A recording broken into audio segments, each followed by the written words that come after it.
Oh, there she is. My 17T E92, everyone. Welcome back to the channel. We have a video on this. I am so excited about this. Guys, it's finally happening. This single turbo build, the next generation of what this car is happening now. It's happening earlier than I thought it was going to happen thanks to the move, but we're going to get on with it and I'm pretty excited about it. The things that we're going to do to this car over the next couple of weeks have been in the planning since September 2020. There is so many decisions that have been made, so many things that are like legit cool that you guys don't even know about. You don't even know they exist and they're going on this car.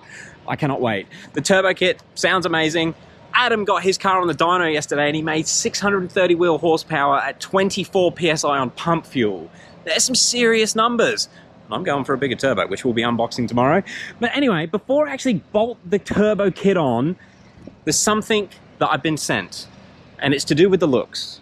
If you've been following the channel for a while, you'll know that I put a Flow Design splitter, well, I didn't put it, I fitted it, I guess, onto my friend Dylan's car.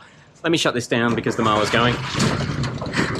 Yeah, I fitted a Flow Designs front lip to his E92 late last year, and ever since then, I've really wanted one. In fact, I really want their side skirts as well. And there's just been so much stuff going on, so many expenses. Trying to save up and pay for this turbo kit's been the biggest one, and the turbo. But here we have a full lip kit from Flow Designs. And the best part about it is, they saw the channel and they wanted to help out. So I've got to put out a huge thank you to Flow Designs. I've been sitting there in the car, about to hit buy now, I go, I just can't, I shouldn't spend the money. I can't afford to spend the money. And then these guys contacted me and they've literally said they want to help out. They like what we do, they like the videos, which I'm really grateful for, because I know we don't have the normal YouTube bullshit, let's put it that way. But yeah, they've sent me a full splitter kit. I'm so freaking excited to put this on the car. And I want to put it on the car now because I know once it's got that single kit on it, it needs to look as gangster as it's going to go. And I'm hoping to go and break some records with this thing once we wind it up. Anyway, guys, let me get it unboxed. Let me see what's in the packet. And better work out how to fit it, because I think it's going to be a problem to fit side skirts on a hoist. All right. Okay, so you probably saw on the time lapse. Hopefully you saw on the time lapse. What's going on with the weird lighting? Anyway, this is what I wanted to check. Do we need to remove the side skirts to fit these? No side skirt removal required. I'm not sure how they're going to bolt on, but hopefully I can get the car on the hoist, space the hoist up enough, and get access to everything. But it looks like they might not be too hard to install. All right, I'm going to unpack the rest. We'll get the car in, we'll get it on the lift, and let's start fitting it up.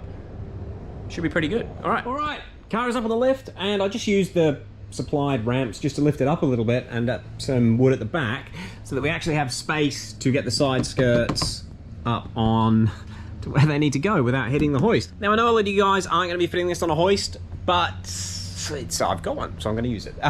Right, now let's get into actually getting it on the car, and a couple of things I want to make note of before we go too far. Basically everything is now unpacked. I've put a side skirt out there. I just had it just to make sure that we did have clearance on the lift, or I was going to have to reposition everything. They do come with instructions or a guide on how to do it, but it is a bit basic. You do need to think. It is not a step-by-step guide. It is, this is where it mounts. Don't be an idiot, fit it up. Now there is something that I noted when we did Dylan's video, and I'm going to note it again. I've seen a few people that fit this style of flat splitter to an E90 M Sport, and then the splitter ends up pointing up in the air. Now, I want to try and minimize that angling up as much as I can, because I think it looks a bit dicky, and when I see my front bumper, I realize why it's such a problem. Like, look at the angle of the bumper. Now, I don't run an under tray, which may be detrimental. I'll see if that's going to be an issue shortly. But because I don't run an under tray, every now and again, it gets caught on things and bent down. So I'm going to need to do some work here and sort of sort this out. What I'm going to do off camera, let me get a light actually, because I know you guys can't see. What I'm going to do off camera is basically modify these trim panels to get rid of this section here so that we can get the bumper up and much closer to flat at the front. I'll do that off camera and I will give you an update when we're there. Okay, so we got the two little trim pieces that sort of push the bumper down out, and I've been heating this section of the bumper trying to pull it up, and unfortunately it doesn't want to go up. This is as up as it wants to sit.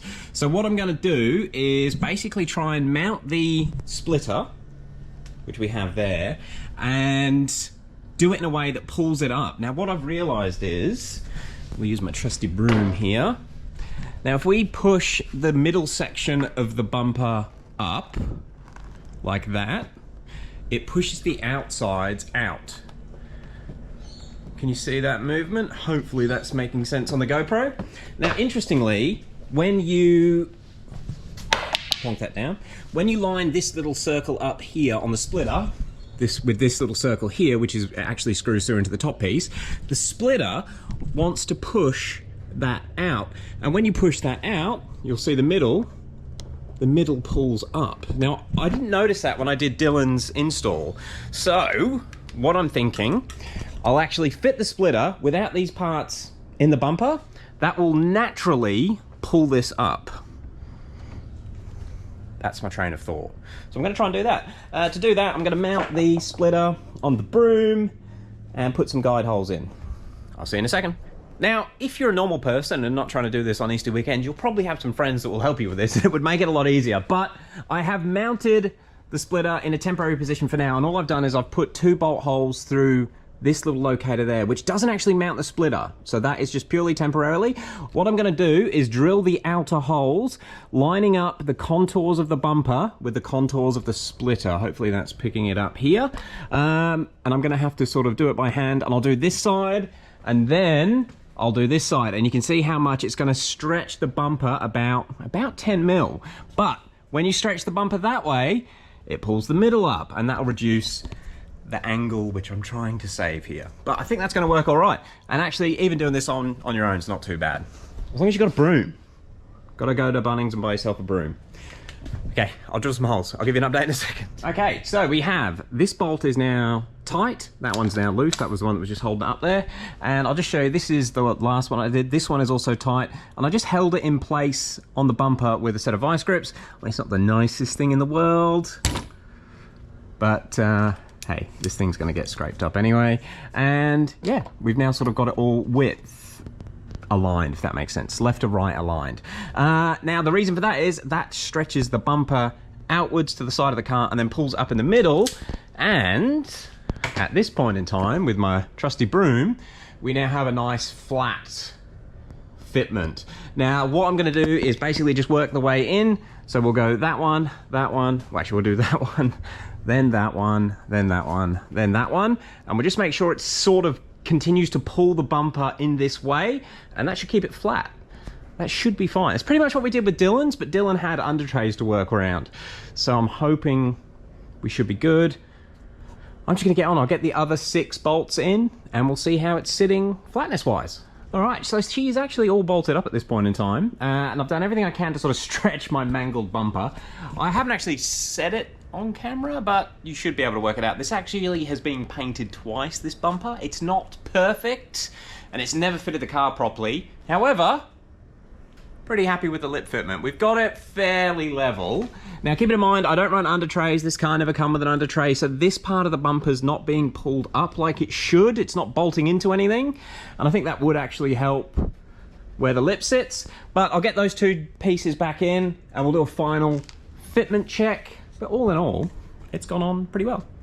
As good as Dylan's. And Dylan's car's much straighter than this one, so I'm pretty happy with that. Right, let me get those little bits back in. Well, the entire front piece is now mounted, and that is the angle we're working with. So I got these bits back in. I was gonna cut these, but you can't really do it in a way that's gonna be beneficial. I know the lighting's not great, I do apologize. And again, if there's something pulling this up, it would level it out a little bit more, but I'm gonna say, pretty happy with that. I think that's gonna work, but we'll see once we get it down on the ground. So, now, the next part is the side skirts. And I've never done side skirts before, so with that little intermission, I actually fitted this one. And I'll be honest, it took a little bit of work. Again, it's this car.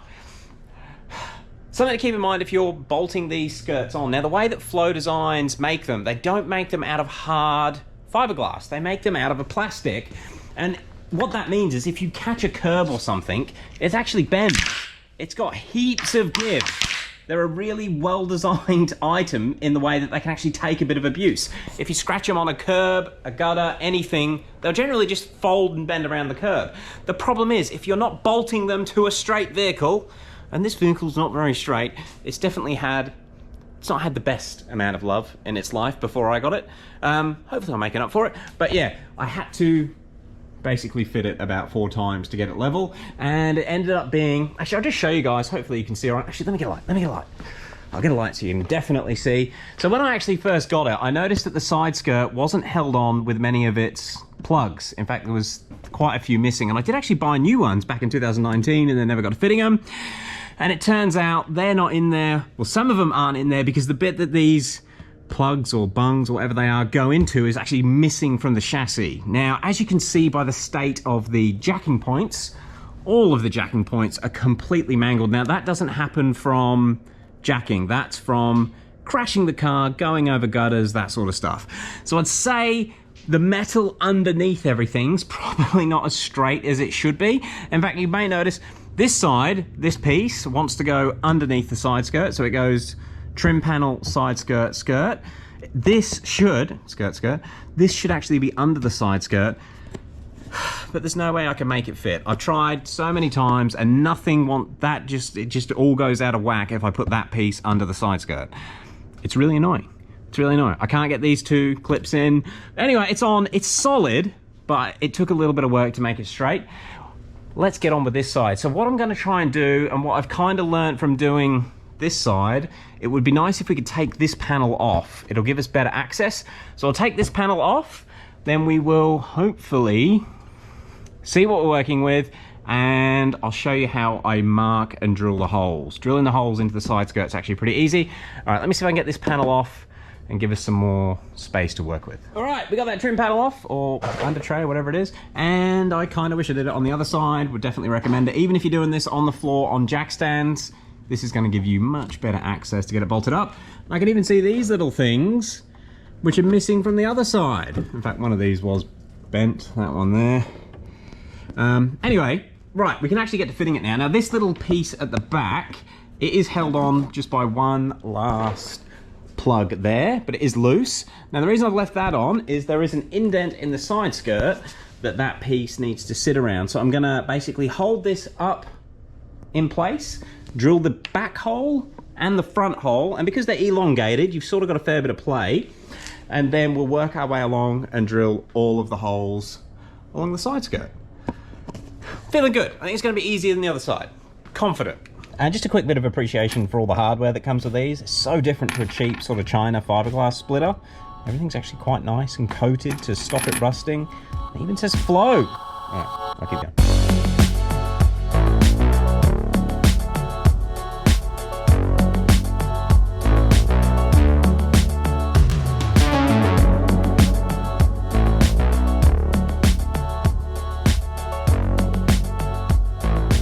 So that is, just excuse this one, I'm being lazy and not being able to drill it, but the rest I've got all the proper flow design nuts, bolts, and it is mounted up.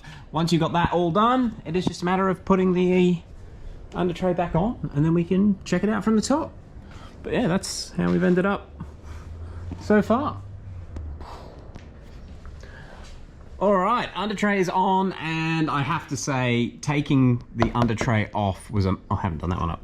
Or that one, oops, gotta do them. Okay, taking the under tray off was a much better way of doing it. Okay, but we are now all mounted up. And yeah, that is it there. God, I can't wait to see this on the ground with the car wash. Right, the last one, the rear spats. So these are by far the easiest to do, and if you look here, they actually use a few of the original mounting holes, but we do have to drill one hole. Looks like we've just got to drill that hole there. So I'm going to take these ones out. Actually, I'll take all of them out, and that'll be able to drill up in there. And I think it will be an easy fitment, based on how easy that one was. All right, let's get on with it. So I'll remove these 4 ones from here. Oh, I can't believe how dirty the car is. And then that will allow us to basically get in there, clean it out a bit, because it's full of dirt, and we'll drill that one. But first, try and clean it out. There's just so much crap in there. Okay. Now, Flow Designs do provide an extended set of screw holes. So I'll put the one furthest away from where we're going to drill in. And we'll just mount it about where it needs to go. And I can see that that lines up perfectly with that one. I am definitely an advocate of drill twice, measure never. But that's about right. And while it's all loose, we'll try and get the actual bolt through, which is the one right at the back. And you know what I should have done? In fact, I'm going to do it. I'm just going to give this a quick wipe, save destroying the paint.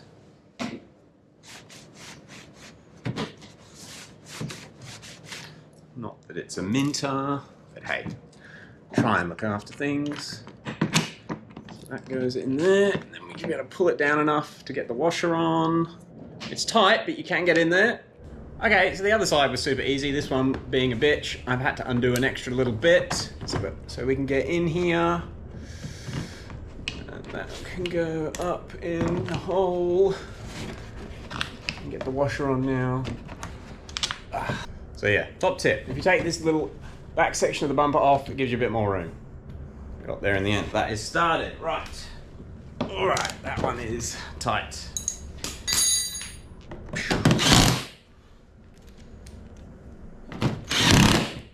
Then we're just gonna put these last two in.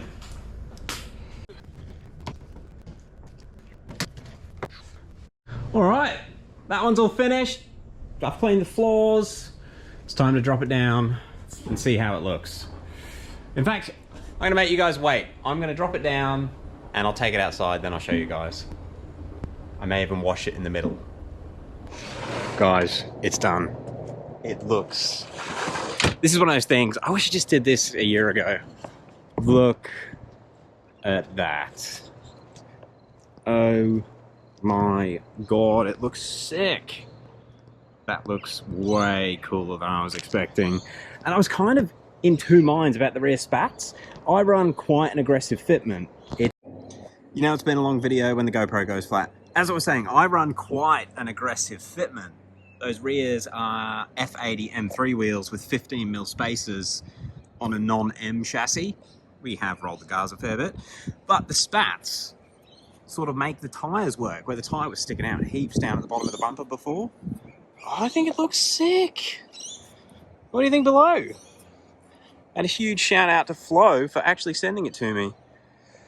Oh, I'm actually just gonna go and take it for a drive. Oh, I'm so stoked with that. It is on an uneven surface, which is why that rear's tucking. When it's level, it'll even out where this one's lifted up a little bit. But even on this side with the rear higher than it normally is, it still looks pretty cool. It looks really cool. Well, that's it, guys. That is the car looking how I've kind of wanted it to look for a long time. I guess I just need to fit that turbo kit now. But before I do that, I better unbox the turbos. So the next video I'll be unboxing the turbos, because I did buy two. I only need one on a single kit, but we've got two turbos here. And you guys can discuss it in the next video. Catch you on the next one. Oof.